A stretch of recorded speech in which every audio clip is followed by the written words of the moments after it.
Tenho a formação médica, eu sou médico, sanitarista, sou professor da Unicamp, trabalho, portanto, com pesquisa, com intervenção em saúde pública há muito tempo. Então, a gente vem acumulando muito conhecimento nessa lógica de pensar uma política pública tão grande, tão imensa, tão generosa como o SUS. É uma política que tem um desenho teórico bastante importante e muitos desafios do ponto de vista prático para a gente poder implementar uma política com essa grandeza.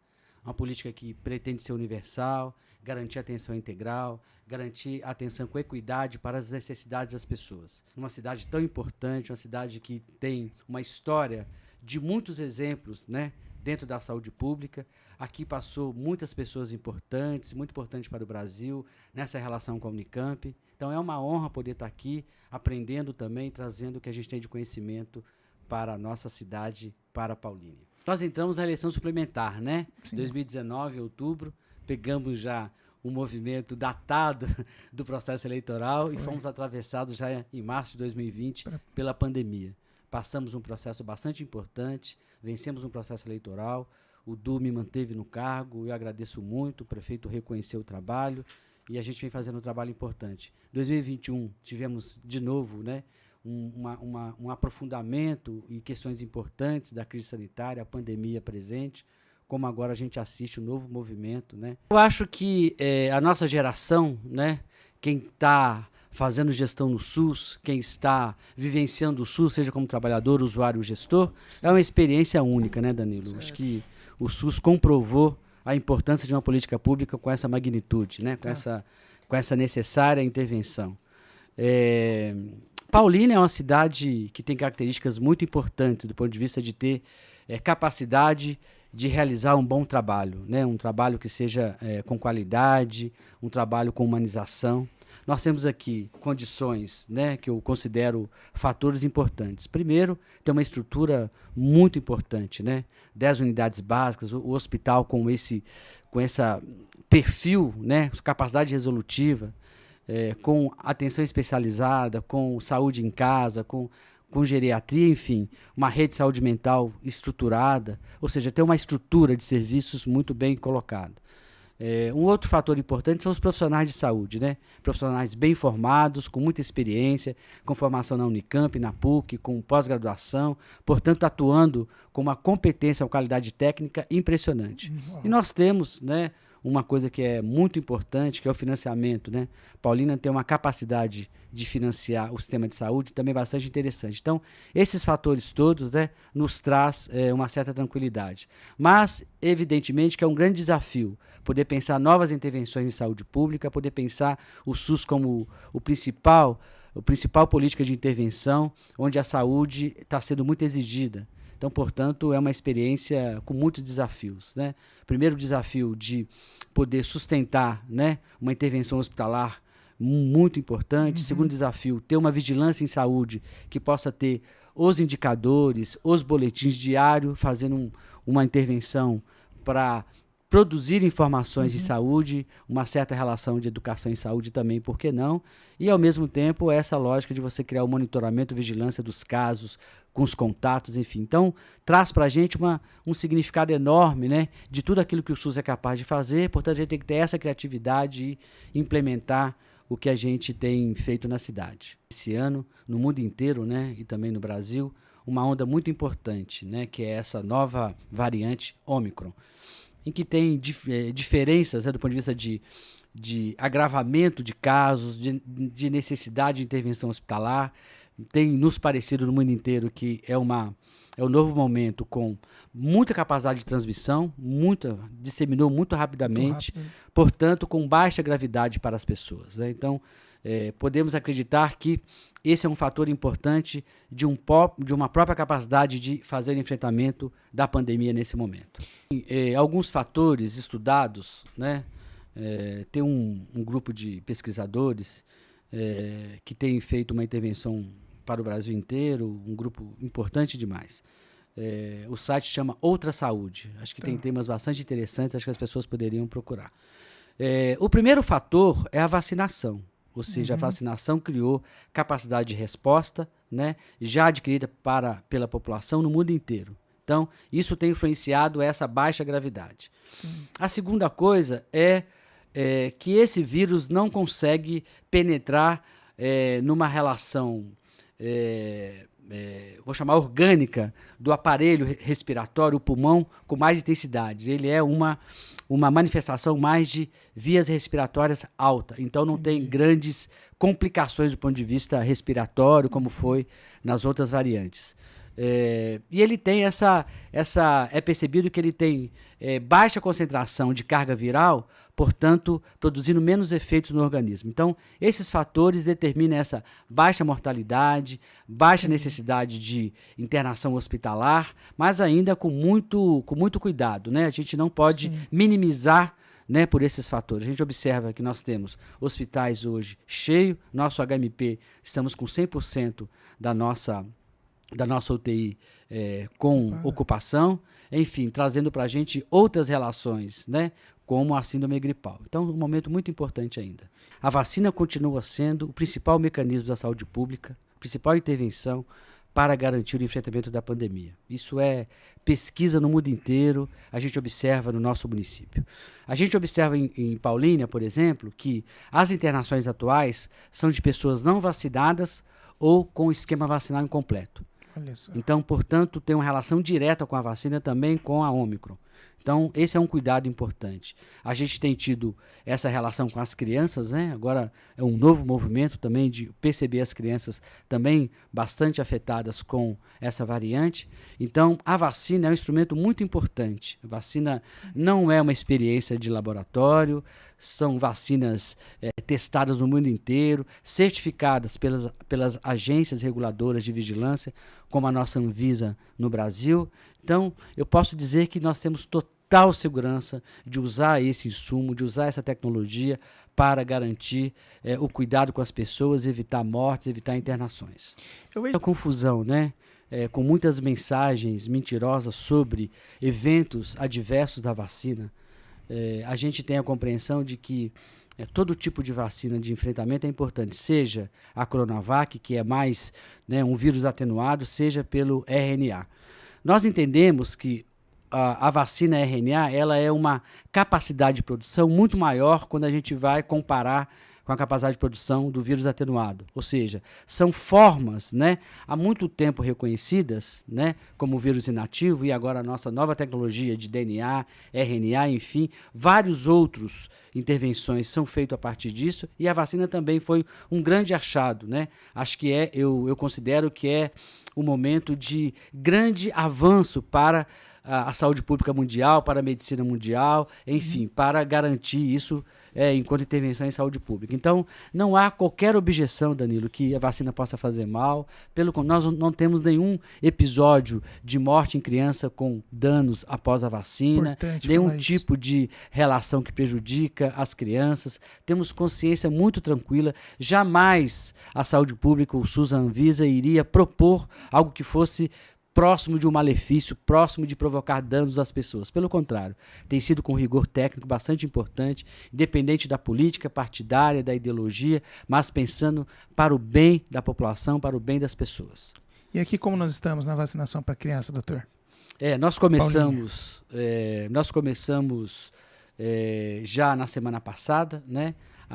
Fazendo a vacinação para as crianças com comorbidade. E já nesse sábado fizemos essa abertura linda, foi uma presença maciça dos pais, das crianças, com toda aquela expectativa bonita e um acolhimento incrível no nosso serviço de saúde. Então nós temos programado já para essa semana, na quarta-feira, na UBS Centro 2, Morumbi, ali com a Sandra Ariadne, João Aranha com a Joana, fazendo essa intervenção. E sábado teremos o nosso dia D, onde a gente vai poder ofertar em torno de 8.000 vacinas para poder fazer um grande movimento e a gente buscar a cobertura o mais rápido possível para as crianças, para os adultos que estão precisando ainda da terceira dose. Sim. E para todo mundo que a gente entende que não teve possibilidade até agora, ou por receio, ou por medo. Então a gente convida para que todos possam vir tomar a vacina. Tinha uma patologia prévia, né?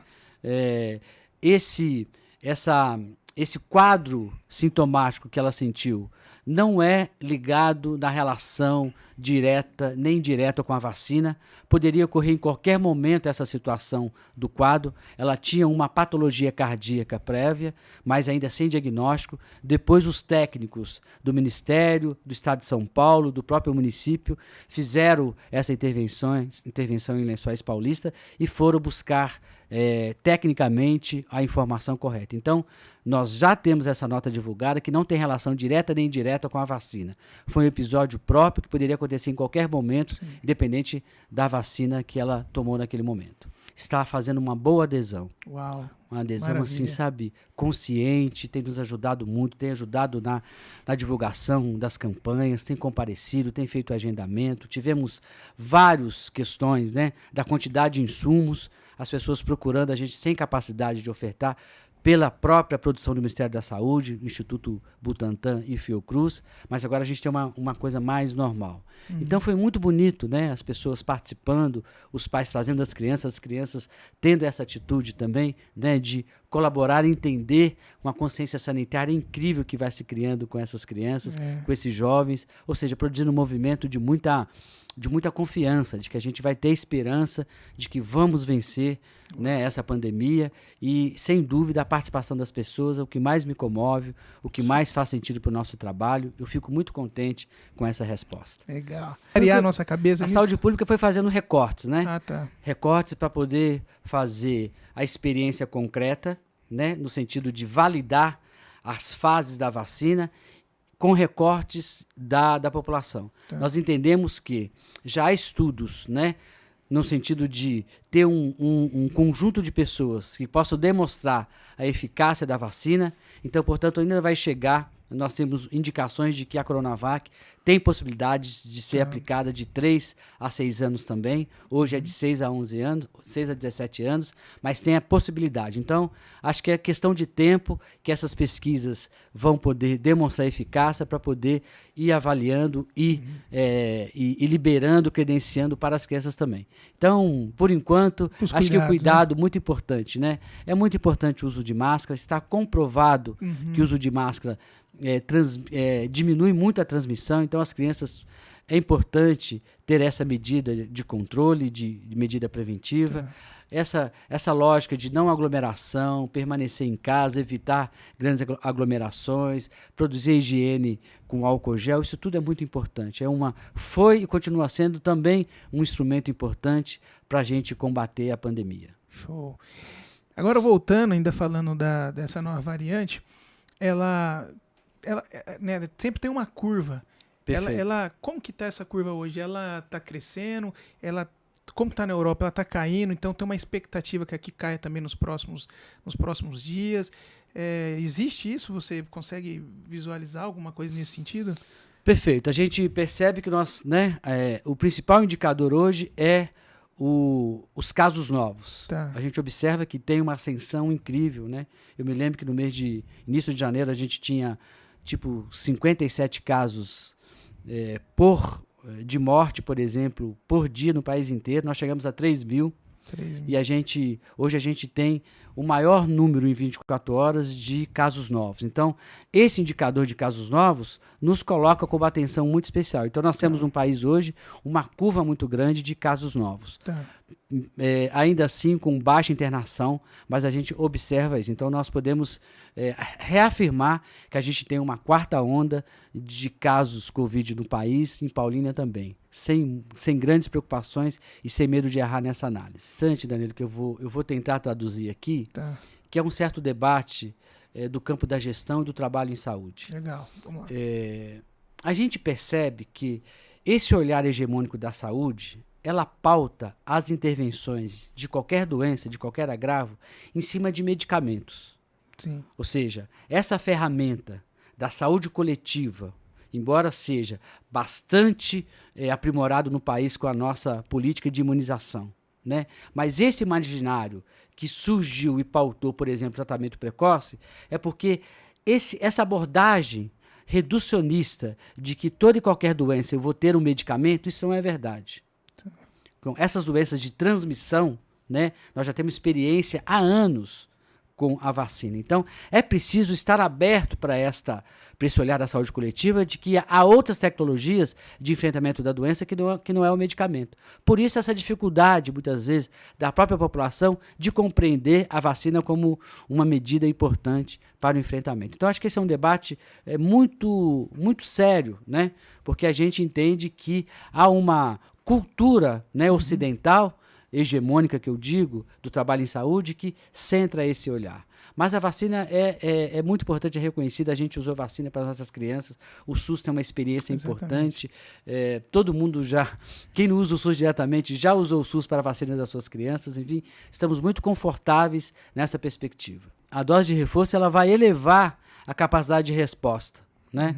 Então, a gente entende que a dose de reforço vai sustentar uma defesa imunológica que foi perdida, naturalmente perdida. Então, a gente vai entendendo que essa dose de reforço ela vai trazer essa defesa com as novas variantes, como a Ômicron. Então, é muito importante e necessário que a gente cumpra esse esquema vacinal. Então, acho que não devemos abandonar, vai nos proteger e vai garantir uma defesa imunológica muito importante para esse momento dessa quarta onda. Nós tivemos um momento muito importante, que foi a necessidade de intervir para a frente do hospital, né? Sim. Pegar o sistema de saúde local, observar o hospital com uma grande necessidade naquele momento de intervenção hospitalar. Então, nós tivemos uma ampla abertura de leitos UTI. Nós pegamos a gestão com 4 leitos, fomos aumentando e chegamos a 30 leitos. Isso, Danilo, é uma coisa assim irreconhecível em muitos lugares. Se nós fazemos isso quase que de maneira extraordinária, sabe? Tivemos um avanço importante nesse leito de UTI. Montamos também toda uma relação própria de enfermaria respiratória que não havia, tentando compor essa relação de intervenção para os casos menos graves ou os casos que saem da UTI e precisam de uma recuperação, de uma reabilitação, fisioterapia. E nós montamos a nossa unidade respiratória. Então, onde nós equipamos um lugar muito especial para uso de EPIs, para as intervenções corretas, para poder garantir um local próprio para para evitar a transmissão em outras partes do hospital. Então, isso foi muito importante. Nós fizemos um investimento muito importante, é preciso lembrar, né? E o prefeito do Caselato foi prontamente ativo, que é comprar o famoso robô do PCR. PCR é um exame muito complexo. Era só feito no laboratório Adolfo Lutz. A gente incorporou essa tecnologia com resposta mais rápida e fizemos também aquela coisa muito bacana que o prefeito Du também nos promoveu bastante, incentivou bastante, que foi o teste rápido em massa. Você se lembra, né? Nós fizemos uma cobertura importante. Aí subiu, né? Porque o pessoal falou, Paulínia está crescendo dos casos, porque a gente testava, exatamente, né? Estava fora da curva da região metropolitana de Campinas. E nesse momento, né, com o teste rápido, que a gente incorpora a atenção básica, nosso postinho, as nossas UBS, com muita importância. Então, esse movimento, né, você teve uma grande capacidade de fazer diagnóstico com teste rápido, diminuímos a nossa letalidade, foi uma das mais baixas da região, ou seja, o do PCR. PCR é um exame muito complexo, era só feito no laboratório Adolfo Lutz. A gente incorporou essa tecnologia com resposta mais rápida e fizemos também aquela coisa muito bacana que foi o teste rápido em massa. Você se lembra, né? Nós fizemos uma cobertura importante, né? Com o teste rápido, que a gente incorpora a atenção básica, nosso postinho, as nossas UBS, com muita importância. Então, esse movimento, né? Você teve uma grande capacidade de fazer diagnóstico com teste rápido, diminuímos a nossa letalidade, foi uma das mais baixas da região, ou seja, menos pessoas morrendo com infecção de Covid, demonstrando a capacidade, né, que nós fizemos no nosso sistema de saúde, gestão do hospital, articulando a atenção primária, garantindo medidas que pudessem fazer o diagnóstico rápido e o monitoramento dessas famílias. Então, esse conjunto de intervenções foram muito importantes. Começamos esse ano já com essa demanda também. Então, rapidamente, voltamos para 14 leitos de UTI, incorporamos já novamente a enfermaria respiratória, demos uma dimensão bastante importante na nossa unidade respiratória e abrimos também a primeira cidade da região, o nosso gripário.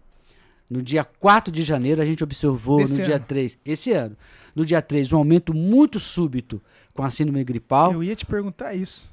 sobre a gripe. Exatamente. Nós tivemos, Danilo, um aumento súbito. A gente veio acompanhando logo depois do Natal, diariamente observando essa demanda por atendimento com, vou chamar, síndrome respiratória, que incluía a síndrome gripal, né?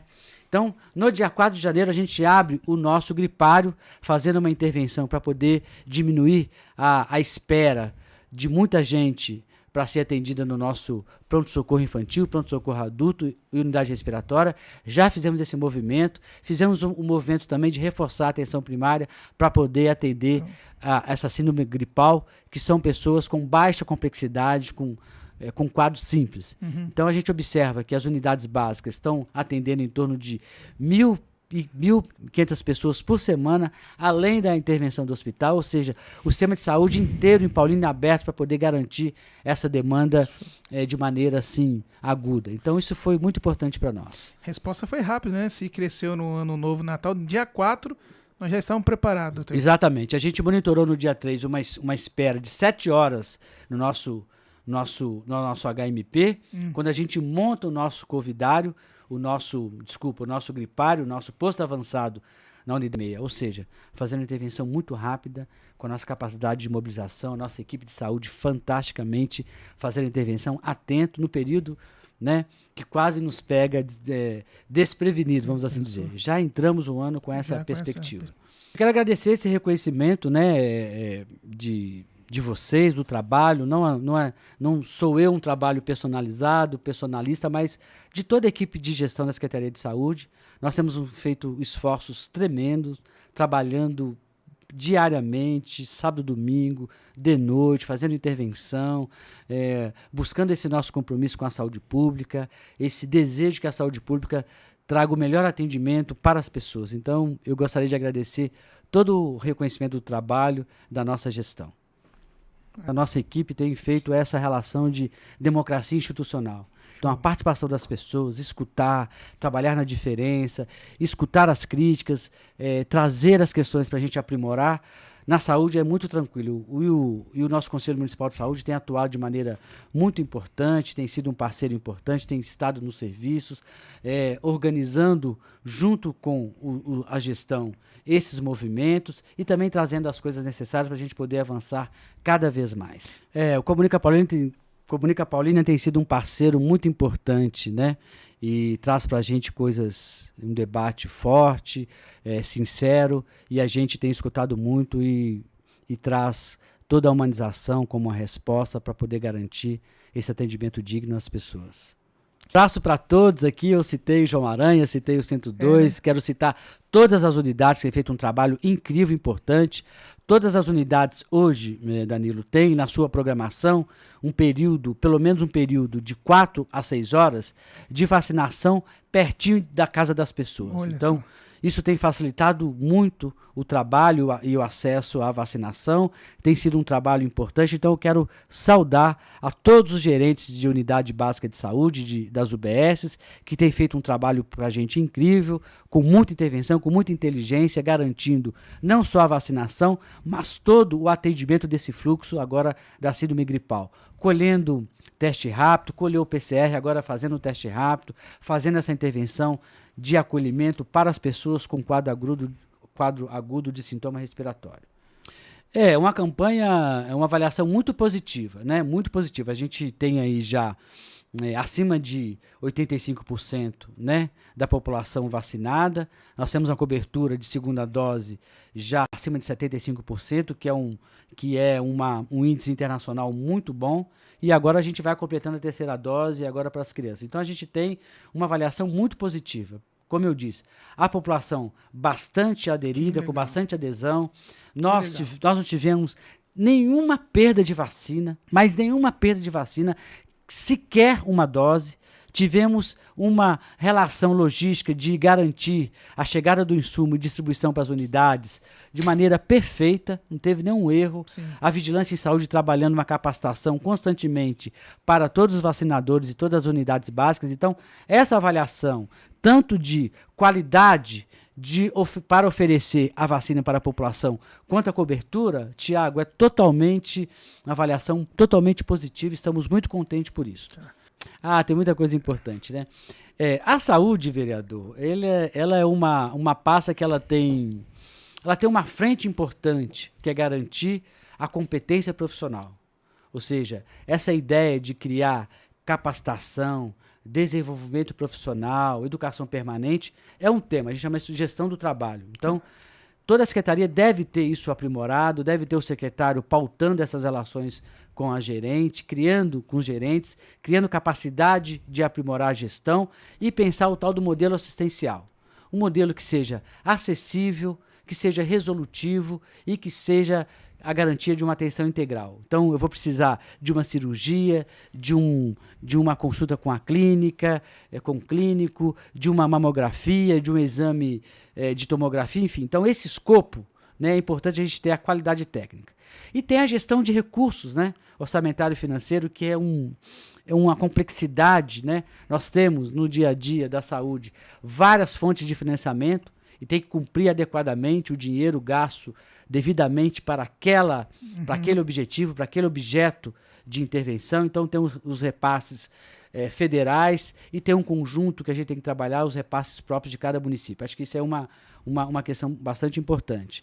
E outra questão importante é a gente poder fazer essa relação de gestão de logística, né, do estoque, garantir que não é só ter dinheiro, mas é fazer gestão da compra no momento certo, das especificações e a qualidade desses insumos. Então também é um outro grande trabalho. Então esse complexo industrial da saúde, né, todo município tem Ele disse isso. Para si, essa obrigação, esse compromisso, essa qualificação. Então, em algum momento eu sou médico plantonista, né? Então eu trabalho na urgência e emergência, tive o momento mais duro na pandemia de trabalhar no pronto-socorro, cuidar na enfermaria de Covid, fazer essa coisa mais dramática que é entubar os pacientes, cuidar os respiradores, essa coisa da intubação, do cuidado, enfim. Então, eu vivenciei, né, por várias perspectivas a pandemia. Enquanto gestor, enquanto trabalhador da saúde, enquanto humano, né, lidar nessa relação do medo, da perda de entes queridos, de colegas, de amigos, enfim. E esse drama que foi a gente ter que garantir esse cuidado entre estar na linha de frente e não produzir a transmissão para os nossos familiares, para os nossos amigos, né? Então foi uma experiência para mim bastante importante. E ficamos esse tempo inteiro, né, nesse lugar, né, responsável, garantindo essa intervenção com toda a equipe. Muito importante, né, eu quero valorizar aqui o serviço da vigilância sanitária. A vigilância é um local muito importante. Então você tem, Danilo, uma parte que é assistência direta, que tem esse objetivo de tratar, curar as pessoas, acompanhar individualmente. E tem a vigilância, que por hora foi muito esquecida, é muito esquecida em muitos municípios. Então a gente fortaleceu a vigilância. Então tem a vigilância epidemiológica que faz todo esse recorte e esse monitoramento de indicadores, que trabalha essa relação da vacina diretamente com as unidades básicas de saúde, garantindo a qualidade desse insumo, o estoque, a logística, enfim. E temos a vigilância sanitária, que fez um trabalho excelentíssimo, em vários setores produtivos, no restaurante, nos supermercados, no posto de gasolina, nas casas de estéticas, das academias, lembra? Nas academias, pautando a necessidade de um bom funcionamento, com um protocolo sanitário, e em algum momento, evidentemente, com uma certa atenção, né? Esse olhar quase que policialesco nosso, em algum momento, de ter que fechar serviço, endurecer as regras, foi muito importante. Então, essa relação que eu chamo intersetorial, né? Tivemos que trabalhar muito com a vigilância com a população em geral e nós, a saúde, né? Articulamos você em algum momento, articulamos a Guarda Municipal, a Defesa Civil, a Assistência Social, a Secretaria de Educação, enfim, obras, enfim, um complexo de coisas necessárias para poder garantir essa intervenção, dando à saúde essa necessária comunicação intersetorial com todos os segmentos da sociedade. A gente teve uma instabilidade política nessa cidade, né, que nós perdemos muito, né? A saúde ficou num lugar quase isolada das políticas nacionais, das questões que poderiam ser um desenvolvimento da nosso próprio município do ponto de vista da saúde. Então nós estamos recuperando tudo isso, né? Os programas, as relações de usar os financiamentos do Ministério da Saúde, poder trazer Paulínia mais uma vez para esse lugar de destaque e referência que Paulínia merece, né? Pela história. Então, acho que o primeiro desafio é a gente poder construir, né? Um modelo de atenção que seja muito acessível às pessoas. Temos muitos desafios com a atenção básica. Eu tenho uma expectativa de que nós temos as nossas UBSs de um tratamento VIP, qualificado, com uma boa ambiência, com a dignidade que as pessoas precisam, com a resolutividade que as pessoas precisam, com a sua busca, né, que seja prontamente atendida. E nós temos uma grande intervenção esse ano no nosso planejamento, que é construir as equipes de saúde da família. Essa ideia de colocar esse médico de família, tentando trabalhar uma perspectiva também de agente comunitário de saúde, que a gente possa fazer essas intervenções, visitando as casas das pessoas, cadastrando as pessoas nas suas casas, levantando situações diagnósticas, população vulnerável, idosos, famílias com dificuldade, enfim, aproximar mais ainda quem tem a dificuldade de ser atendida por nós enquanto SUS. Então, acho que esse é um grande desafio que nós temos, que é poder virar esse modelo assistencial. A gente entende que o modelo tem que ser multiprofissional, respeitar todas as profissões. A enfermagem tem um papel importantíssimo, importantíssimo no trabalho de cuidado, de orientação, de segmento, de fazer uma boa intervenção. Não só o médico, né, mas não desvalorizar o médico, mas criar uma outra inteligência, que é essa ideia de equipe multiprofissional. Nós estamos trabalhando que essas equipes vão cadastrar as pessoas nos bairros e ser uma equipe de referência para aquela família. A família vai saber quem que é o seu médico, ou seja, produção de vínculo, essa relação de vínculo, essa relação que a gente atribui como principal papel da atenção primária, garantindo a longitudinalidade, a continuidade do cuidado e mantendo a atenção primária como porta aberta. A gente percebeu que Paulínia teve uma relação burocrática muito grande e acaba dificultando o acesso das pessoas ao serviço de saúde. A gente tem feito isso paulatinamente, com a ajuda dos trabalhadores, compreendendo o modelo. Então, acho que essa é uma frente com um grande desafio para nós. E tem uma coisa muito legal, que esses agentes comunitários de saúde, no país inteiro onde tem esse modelo, né, as pessoas são da comunidade. Que maravilha. Ou seja, elas moram no bairro, ela conhece o vizinho, ela conhece as pessoas, sabe fazer uma comunicação, ela sabe, vai tornar-se o elo entre a população e a equipe de saúde. Então, para a gente é muito importante. E gosta de falar, gosta de política. Candidato você nunca saiu, né, Fábio? Não, nunca saí candidato. Eu acho que a gente aprende, né? Acho que o SUS aprende a fazer essa comunicação necessária com a sociedade civil. Acho que é uma formação política para a gente bastante importante. Eu acho que nos dá muita capacidade de pensar a máquina pública enquanto Estado brasileiro, né? Como é que a gente pensa, né? O papel das organizações públicas, né? E o nosso papel é qualificar a gestão pública, né? Acho que a essência do meu trabalho, né? Respondendo pela saúde, é trazer a máxima qualificação para que as políticas, para que a administração pública seja melhor. Eu acho que nós temos gestores na gestão pública melhor do que o privado, Danilo. Eu tenho convicção. Você tem essa convicção? Eu tenho essa convicção. A gestão pública, né? Acho que há um imaginário no país de que todo mundo que é do público não é bom. E não é verdade, né? Todo mundo que está fora da universidade não tem inteligência, fora do convênio e privado não tem inteligência. Pelo contrário, o SUS dá uma resposta incrível. E foi o SUS que deu essa resposta, o SUS que pautou toda essa lógica. Então, eu acredito, da minha própria experiência, que nós temos bons gestores na máquina pública. Eu tenho plena convicção. Temos experiências com outros colegas que saíram do SUS e transformaram hospitais privados de excelência, como o Sírio-Libanês, por exemplo. É um colega que vem do SUS, que vai para o Sírio e faz toda essa revolução, né, na relação do público com o privado, produzindo relação com o Ministério, enfim. Então, eu acredito que nós temos um conjunto de profissionais muito competentes, sabe? E o SUS é um grande desafio, né? Como você está dizendo, né? Você tem regras, você tem que passar por processos incríveis, né? De poder garantir que você tem a legalidade do processo licitatório, do processo de compra, do orçamento. Não é tranquilo. O SUS tem que lidar com o controle social, né? Essa relação que a gente fala que a gestão é mais do que ser o administrativo, é garantir uma relação de intervenção, de produção de um projeto, de produzir as pessoas para compreender o projeto que nós estamos trabalhando, de capacitar e desenvolver tanto os gestores como os trabalhadores, de poder pensar a produção de conhecimento dentro do SUS, né? Então a gente tem feito esse movimento muito importante, né? E a gente preconiza essa coisa muito legal, que é a participação, sabe, Danilo? Então a gente tem, por exemplo, em todas as nossas unidades de saúde, o tal do colegiado gestor.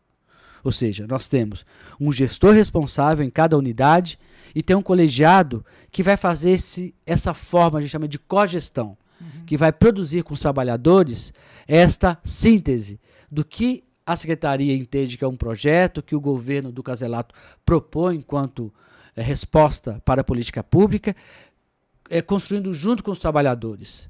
E, de alguma forma, construindo também junto com a população no Conselho Municipal de Saúde.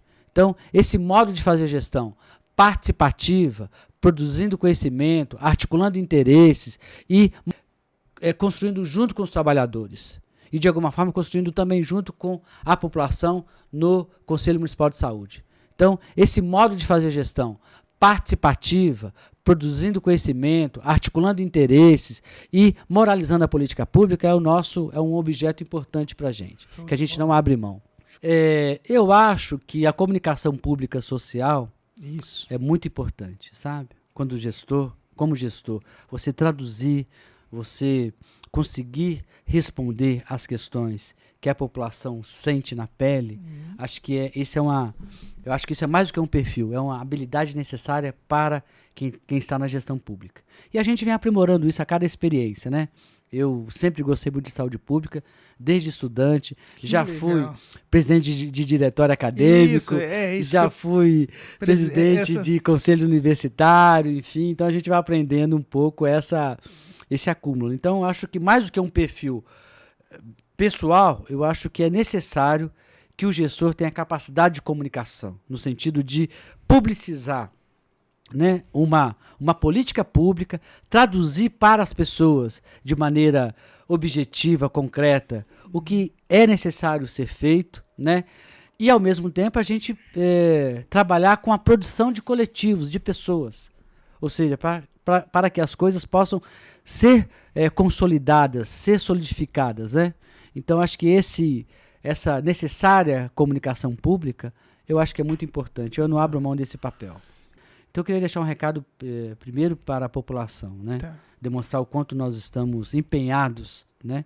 O quanto nós estamos buscando o melhor, o quanto nós estamos trazendo para Paulínia o que tem de mais sofisticado do ponto de vista de um modelo de atenção em saúde, de organização de uma gestão, de garantir a profissionalização adequada dos nossos processos internos. É uma preocupação que muitas vezes não está tão visível para a população. Mas o primeiro é isso, né? Essa ideia de tapete vermelho para a população. Tem falado, olha, a população para a gente é o principal olhar. Se não estiver bem para ela, não está bem para ninguém, né? Então acho que isso é uma questão. A outra questão é valorizar os nossos trabalhadores, a prata da casa, que vem não só na pandemia, mas durante anos, mas agora na pandemia, sustentando uma intervenção, fazendo melhor para a população, atendendo as questões de maneira assim, com muito mais acolhimento, com muito mais humanização, com muito mais compreensão, vestindo a camisa de maneira diferente, discutindo com a gente. Então, quero também deixar essa mensagem de agradecimento para o nosso conjunto de trabalhadores do município de Paulínia, para o hospital, para a atenção básica, para especialidades, na geriatria, na saúde mental, no saúde em casa, enfim, para todos que têm feito um trabalho incrível. E quero agradecer a minha equipe, né, também, que tem sido com compromisso assim profundo, honesto, verdadeiro, tentando fazer o máximo possível. E quero agradecer a minha equipe, né, também, que tem sido com compromisso assim profundo, honesto, verdadeiro, tentando fazer o máximo possível.